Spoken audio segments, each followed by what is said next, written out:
Desde el establecimiento público ambiental damos la bienvenida a la tertulia ambiental con un invitado exclusivo conocedor del tema del Plan de Ordenamiento Territorial.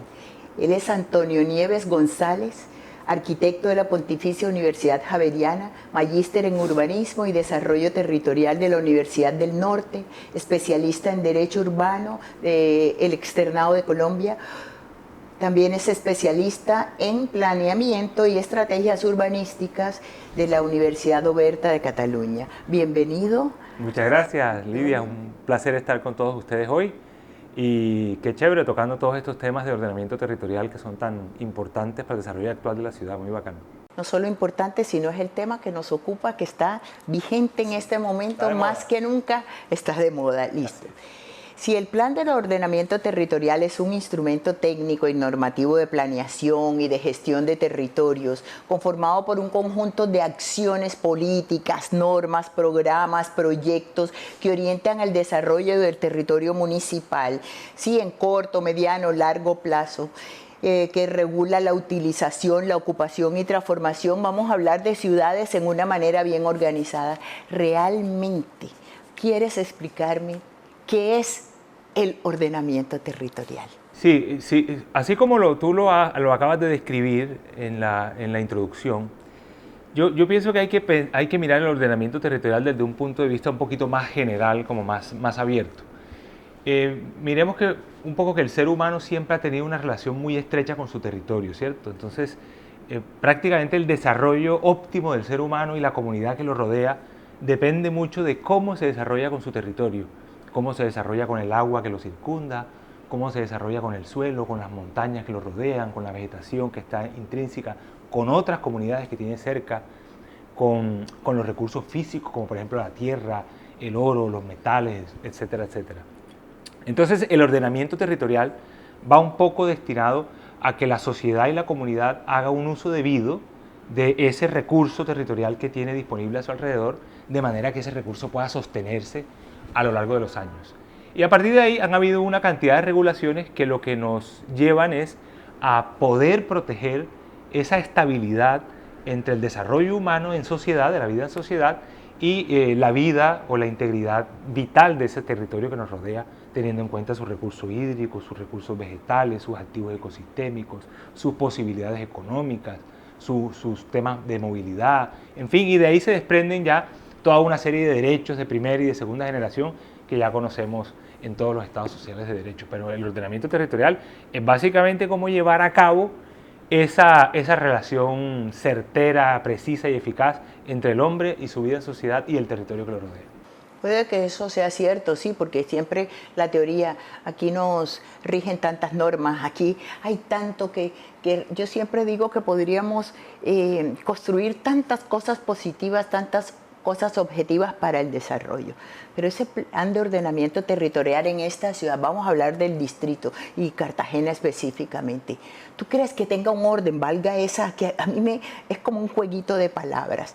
Si existe, desde cuándo lo crearon, cuál es la visión, cuál es esa parte real a donde queremos llevar, porque yo veo que es muy, muy interesante todo lo que se da y en lo que hemos estudiado, pero ¿qué está pasando con ese ordenamiento territorial en nuestra ciudad? Sí, pasa Lidia y amigos, no solamente en Cartagena, sino en toda la sociedad colombiana, en las ciudades, sobre todo en ciudades intermedias, que han habido problemas de inestabilidad administrativa, muchas tensiones políticas, y desafortunadamente o afortunadamente el ordenamiento territorial es una función pública, el urbanismo en sí es una función pública. Entonces, esto al estar reglado por el Estado, siempre depende un poco de la animosidad política, de la estrategia política, del ente territorial en cuestión en el momento de transformación del marco o del marco del ordenamiento territorial. Entonces sí vemos en algunas ciudades como Cartagena planes de ordenamiento territoriales en desuso, ya con vigencias muy atrasadas, que ya merecen y requieren ser revisados y modificados. Y Cartagena tiene un POT de 2001 sobre el cual se han hecho algunos intentos de modificación, algunos de ellos fallidos, otros exitosos, pero al fin y al cabo son modificaciones o modificaciones excepcionales al POT, pero definitivamente desde 2001 hasta el 2023 que estamos ahora, es evidente que la ciudad necesita una transformación en su instrumento de planificación, en su instrumento normativo. Si realmente el POT es ese instrumento útil, ¿cierto? Que tenemos para hacer esos avances y todo en desarrollo de la ciudad, ¿qué es lo que pasa con el ordenamiento territorial en Cartagena de Indias? Y si es posible tener una ciudad funcional sin un POT eficaz. Sí, no, definitivamente no es posible, no es posible. La ciudad, digamos que todas las etapas del comportamiento del ser humano requieren de unas instancias de planificación. Okay. Si tú vas a salir, por ejemplo, para una fiesta, tú planificas, ¿cierto? Tú dices, bueno, me pongo mi mejor ropa, me pinto, me maquillo, etcétera, llevo plata. Entonces tienes cubiertas una serie de necesidades, tú planificas, te trazas una hoja de ruta para ir esa noche de fiesta, a cenar o con amigos o a tomar un café. Es importante que el desarrollo de la sociedad frente a su territorio también se planifique y se planifique a largo plazo.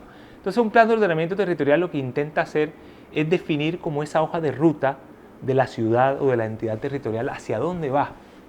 Por ejemplo, te cuento, en el 2001 Cartagena decidió ser una ciudad portuaria, petroquímica, fortalecer la actividad petroquímica, turística. Entonces, por ejemplo, hoy en día tendríamos que reevaluarnos, sí, mantenemos la actividad turística, pero ¿qué pasa con la actividad portuaria, con la actividad petroquímica? ¿Vamos a continuarla? Sí, es conveniente. En fin, todas estas posibilidades de rutas de la ciudad, hacia dónde va la ciudad, qué es lo que queremos. ¿Queremos una ciudad más densa, más expandida, con más espacios verdes, o queremos una ciudad más compacta, más alta, con espacios verdes en altura? ¿Cuál es la visión de ciudad que tenemos? Eso hay que plasmarlo en el plan de ordenamiento territorial y en general en las normas que regulan el ordenamiento territorial, que entre otras cosas, Lidia, a nivel ambiental son supremamente importantes, porque cómo ocupa la sociedad el territorio tiene una incidencia directa en cómo se utilizan los recursos naturales. Eso es supremamente importante. Entonces, aquellas ciudades que son más arriesgadas, que temen menos a ese tipo de conflictos, porque obviamente decidir sobre el futuro del territorio de una ciudad va a generar unos conflictos. ¿Por qué? Pues porque lo que me conviene a mí probablemente no te convenga a ti, ¿cierto? Entonces van a haber unos conflictos y es imposible prácticamente tener a todos los interesados contentos o satisfechos con lo que la ciudad está decidiendo. Entonces yo pienso que es una instancia de madurez que la ciudad está dando, en donde hay que darse cuenta que no es posible en estos países en vía de desarrollo tenemos que actuar con la teoría de la frazada corta. Si yo me tapo la cabeza, pues me destapo los pies. Entonces, ojalá lo tuviéramos para todo, pero realmente tenemos que tomar decisiones muy estratégicas y muy inteligentes sobre qué es lo que queremos, de manera que la gran mayoría podamos estar satisfechos.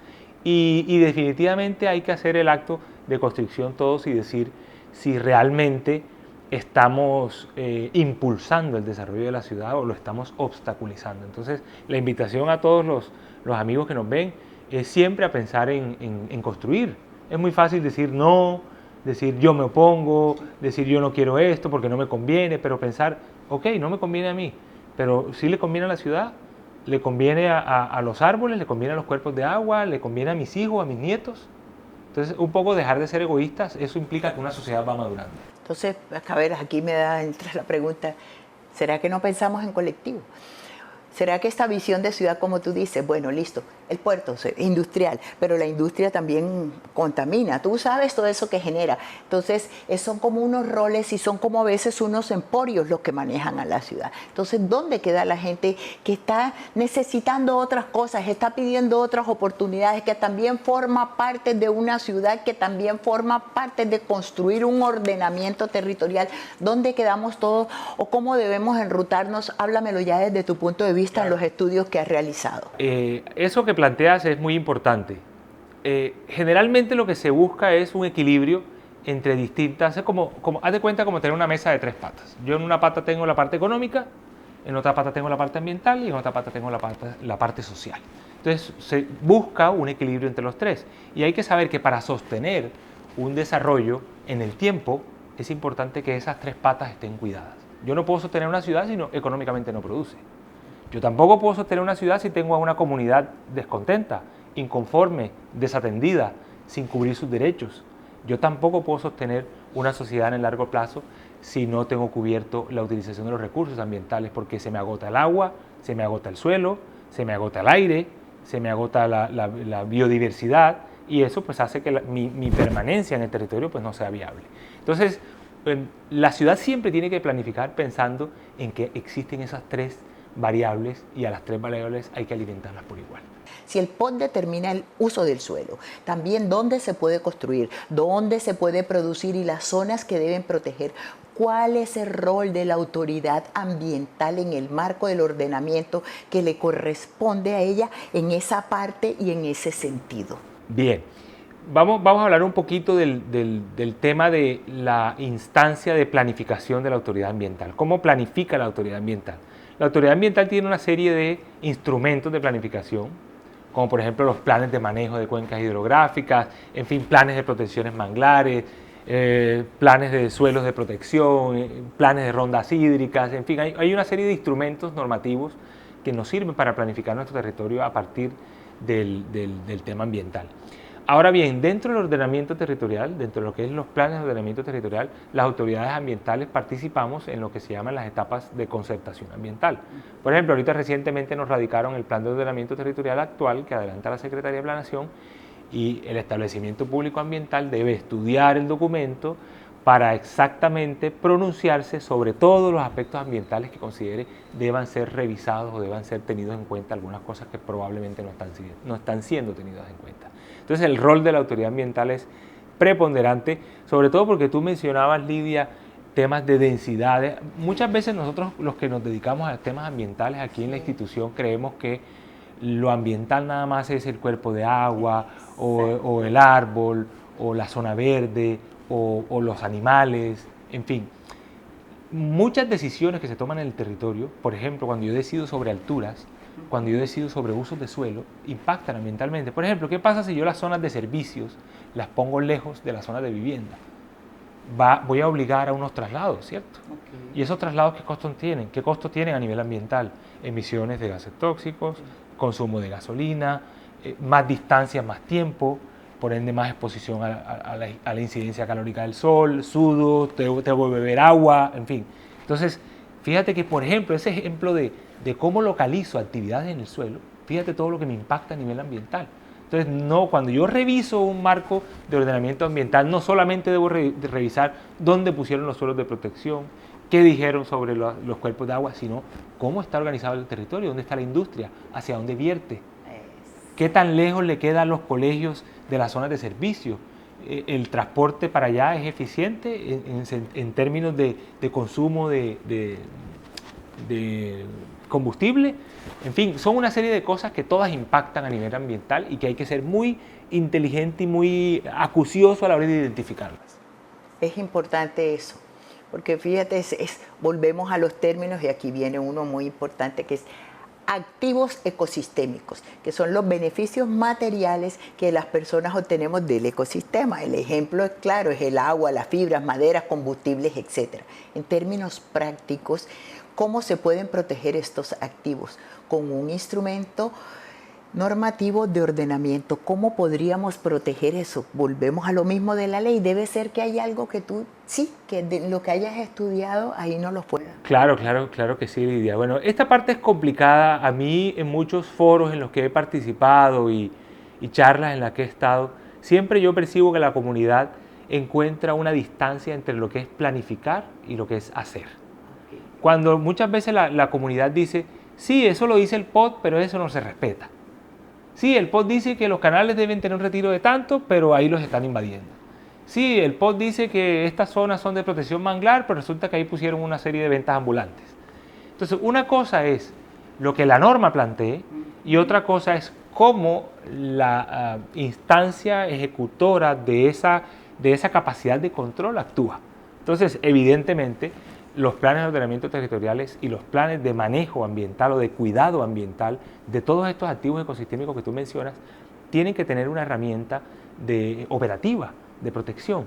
No basta solamente con decirlo en un plan, sino que es importante que las instituciones que estamos a cargo del cuidado, de la operación de estos activos ecosistémicos estemos pendientes de qué es lo que está sucediendo en el día a día. Entonces, hacerle evaluación, seguimiento a cómo se están comportando esos activos y qué estoy haciendo yo para que lo que dice el plan en efecto se cumpla y en efecto proteja.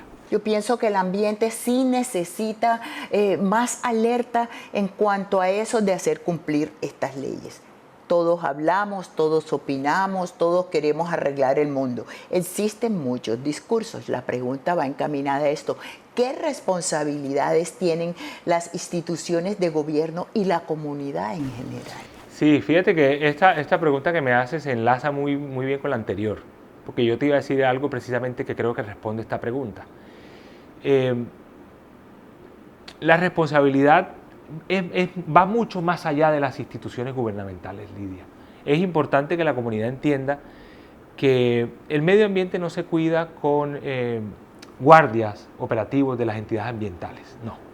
Los activos ecosistémicos se cuidan cuando la comunidad que los utiliza y que se beneficia de ellos entiende la importancia que estos tienen. Y para eso lo más importante es la educación. La educación ambiental, lo que se está haciendo en los colegios, desde los chicos de primera infancia, enseñándoles cuál es la importancia de los árboles, de las abejas, de sembrar, de cuidar el agua, de cerrar el lavamanos cuando me lavo las manos. O sea, en los chicos, en los niños, empezar a crear esa conciencia ambiental, esa conciencia de cuidado, va a evitar o va a hacer que no tengamos las instituciones que cada vez contratar más personal. Si tú ves países desarrollados, que no lo voy a hablar de desarrollados en términos económicos, sino voy a hablar de desarrollados en términos culturales, países desarrollados son más propensos a tener menos personas en las instituciones coercitivas cuidando el medio ambiente, porque cada vez más la comunidad está consciente de lo que significa el cuidado del ecosistema, porque se benefician no solamente a nivel físico, sino que también se benefician a nivel económico. Una ciudad o un ente territorial que proteja sus activos ecosistémicos es un ente territorial más próspero, es un ente territorial que se sostiene en el tiempo. Entonces, cuando la gente entiende que cuidar el medio ambiente también hasta es un tema de bolsillo, eso hace poco a poco cambiar la conciencia. Entonces, yo soy de los que piensa que esto se cambia es con cultura, y la cultura, empiezan las semillas culturales en la educación de tempranas edades.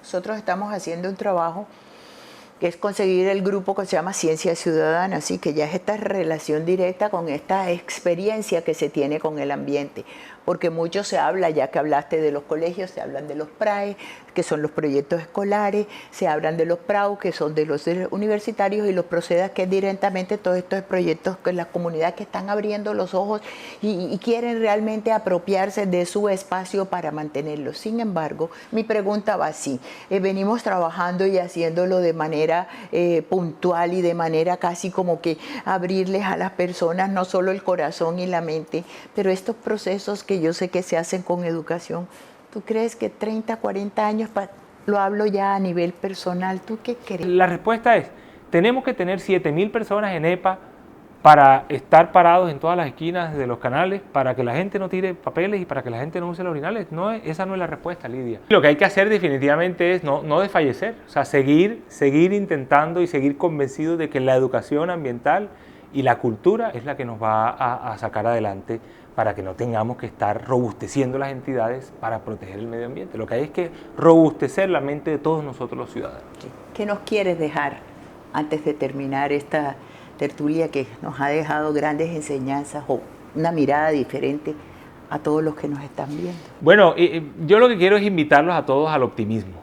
Tenemos que, a pesar de que las cosas a veces no funcionan como queremos, hay escenarios actuales que nos invitan a pensar muy pesimistamente.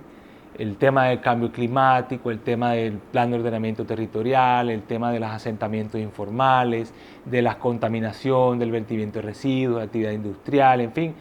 Todo esto nos genera un escozor a todos y terminamos como siendo un poco pesimistas. Pero yo lo que pienso es que tenemos que ser optimistas, tenemos que participar de la construcción de la planificación ambiental, tenemos que participar de la construcción del ordenamiento territorial y no podemos desfallecer. A pesar de que las cosas no salgan como queramos, yo estoy convencido de que entre más personas participemos de manera activa, con voluntad y con interés, más rápido vamos a llegar a los objetivos que nos planteemos. Muchas gracias, doctor Antonio Nieves González. Gracias a ti. Por esta tertulia, y los invitamos a todos a que la miren completa en nuestra página www.epacartagena.gov.co. Hasta la próxima y gracias por acompañarnos.